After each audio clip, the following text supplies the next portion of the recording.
जम्मा 1 घण्टा हजुरको मोबाइलबाट यसो गफ गरेर बस्नुहोस् अनि हजुरले 2000 पाउनुहुन्छ भनेर एउटा पोस्ट राखेको थिएँ फेसबुकमा हिजो। मैले टिकटकमा पोस्ट राख्न भ्याएन अनि पोस्ट राखेको थिएँ। खास कामै हो त्यो। हजुरहरू जापान बसिराख्नु भएको, हजुरहरू के प्रब्लम फेस गरिराख्नु भएको छ त? एक्चुअली नेपालीहरूले जापानमा बसिराख्दा चाहिँ के चाहिँ प्रब्लम फेस गरिरहेको छन् भनेर रिसर्च गर्नुभएको प्रोफेसरले चाहिँ अनि रिसर्च गर्न खोज्नु भएको रहेछ। अनि ठ्याक्कै अनि मैले सबैजनालाई इन्क्लुड गरौँ न भनेर मैले फेसबुकमा पोस्ट राखिहालेँ।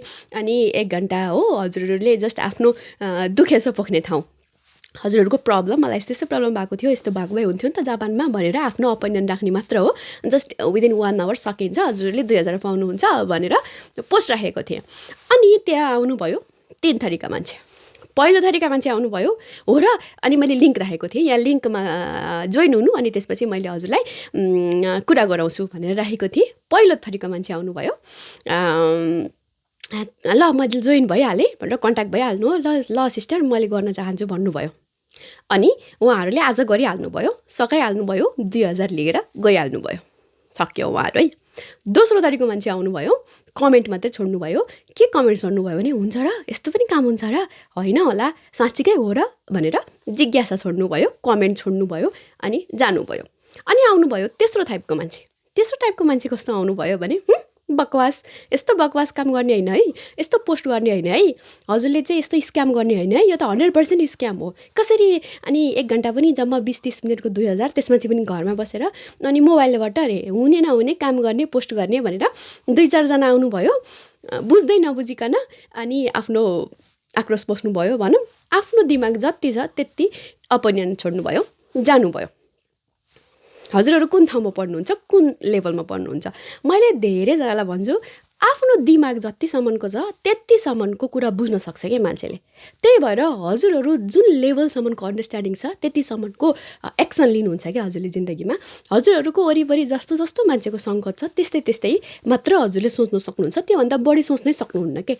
जुन तेस्रोवाला कमेन्ट गर्ने हुनुहुन्थ्यो नि, उहाँहरूको वरिपरि यस्तो काम गरेको कोही मान्छे नै छैन, यस्तो काम हुन्छ भन्ने उहाँहरूलाई थाहा नै छैन। अनि त्यसपछि यस्तो हुँदै हुन्न भन्ने छ कि उहाँहरूको दिमागमा।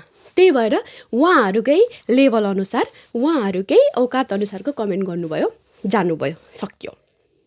हजुरहरू यस्तो विकसित देशमा हुनुहुन्छ, मैले जापानदेखि भिडियो बनाउँदैछु, अब विदेश अरू कोही ठाउँबाट हेर्दै हुनुहुन्छ भने पनि जापानमा हजुरहरूको दिशा बेचेर पनि पैसा कमाउनु मिल्छ क्या। त्यस्तो देश हो क्या यहाँ। हजुरहरूले चान्स कस्तो कस्तो ठाउँमा पाउनुहुन्छ भनेर हाम्रो दिमागले सोच्न नसक्ने ठाउँवालाको काम हुन्छ क्या यहाँ। अनि त्यसभित्र कस्तो कस्तो काम हुन्छ भने मेरो पर्सनालिटी कस्तो छ भने एउटा कुनै अनि एकदम राम्रो काम गरेँ मैले राम्रो काम गरेँ भने चाहिँ मैले छिटो गर्छु, सक्छु, अनि मैले कसैलाई भन्दैन, चुपचाप बस्छु भन्ने पर्सनालिटी मेरो छैन क्या। मेरो कस्तो टाइपको पर्सनालिटी छ भने मैले राम्रो काम गरेँ, ओहो यस्तो राम्रो रहेछ नि त, अरू कसैले पनि गर्नु पाए हुन्थ्यो नि त यो काम, अरू कसैलाई पनि सिकाइदिनु पाए हुन्थ्यो नि भन्ने पर्सनालिटी मेरो छ है। हजुरहरूले भिडियो हेरिराख्नु भएको छ, बुझिराख्नु भएको छ भने धेरैले बुझ्नु भएको छ होला। अनि अरूलाई पनि गरिदिन पाए हुन्थ्यो नि त, अरूले पनि गर्थ्यो नि त यस्तो काम त, अनि सकेसम्म आफ्नै नेपालीलाई पार्नु पाए हुन्थ्यो नि भन्ने टाइपको पर्सनालिटी हो मेरो। अनि मलाई लाग्यो ओके नेपालीलाई नै पारौँ न त। उहाँ प्रोफेसरले के भन्नुभएको थियो भने जापानमा बसेको विदेशीहरूको लागि चाहिँ कुरा सुन्नु मन छ, जापानमा बसेको विदेशीहरू चाहिँ कस्तो कस्तो कुरामा कुमारू भएको रहेछ त, कस्तो कस्तो प्रब्लम फेसहरू गरिरहेको छ, त्यसको बारेमा रिसर्च गरेको छु। अनि तिमीले कोही चिनेको छौ विदेशी भनेर भन्नुभएको थियो। मैले सोचेँ ओके किन मैले त्यसमध्ये आफन्तीलाई कसैलाई रोजेन कि, वरिपरिको मेरो साथी मेरो कसैलाई रोजेन। मेरो ग्रुपमा जो जोइन हुनुहुन्छ थोरै थोरै घरबाट हजुरहरूले एक्स्ट्रा काम गर्न सक्नुहुन्छ भन्नेवाला ग्रुप छ, उहाँ चाहिँ त्यहाँ चाहिँ मान्छेहरूले आफ्नो आफ्नो ओपिनियन राख्नुहुन्छ, आफ्नो आफ्नो एक्सपिरियन्स कुराहरू राख्नुहुन्छ, सबैले सेयर गर्नुहुन्छ, थोरै थोरै काम हुन्छ, 100 200 कमाउँदै 300 500 कमाउनेवाला ग्रुप छ।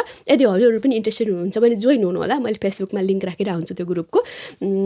त्यही भएर सकेसम्म सबैलाई फाइदा होस्, सबैलाई इन्फर्मेसन पुगोस्, सबैलाई राम्रो होस् भनेर मैले पोस्ट राखिरहेको हुन्छु। मबाट गएको पोस्टमा मैले हुँदै नभएको फेक कुरा केही पनि राख्दैन, त्यति ढुक्क हुनु होला। अनि त्यसपछि नराम्रो कुरालाई मैले कहिले पनि प्रचार गर्दैन। नराम्रै हो भने चाहिँ मलाई थाहा छ भने चाहिँ यो राम्रो छ है, यस्तो छ है भनेर पैसाको लागि अथवा कसैले मैले यति पैसा दिन्छु मेरो प्रचार गरिदिनुहोस् भनेर भन्नुभयो भने चाहिँ मैले कोल्याब गरौँ भन्नुभयो भने पनि वाह वाह यो खत्रै राम्रो छ भनेर प्रचार चाहिँ गर्दिनँ। यस्तो टाइपको छ है भनेर चाहिँ भन्न सक्छु, नआयो भने हुँदै नभएकोलाई मैले नराम्रो राम्रो भनेर प्रचार चाहिँ मैले गर्दिनँ, ढुक्क हुनु होला। त्यसैले हजुरहरू कुन टाइपको ग्रुपमा पर्नुहुन्छ, पहिलो दोस्रो तेस्रो आफूले आफै रियलाइज गर्नु होला। त्यही भएर नेपालकै जस्तो दिमाग राखेर विदेशमा बस्न थाल्यो भने प्रगति हुन धेरै गाह्रो हुन्छ कि। त्यसैले हामीले सोच्नै नसक्ने कुराहरू हुन्छ, यहाँ हामीले देख्दै नदेखेको कुराहरू हुन्छ, हामीले भोग्दै नभएको कुरा हुन्छ। त्यसैले जुन ठाउँमा बसिन्छ त्यो ठाउँमा एडजस्ट हुनको लागि हामीले आफ्नो सोचाइभन्दा पनि माथिको सोच्न सक्ने हुनुपर्छ क्या। के लाग्छ हजुरहरूलाई? हजुरहरू भएको भए कुन ग्रुपभित्र पर्नुहुन्थ्यो? कमेन्ट गर्न बिर्सिनु है त।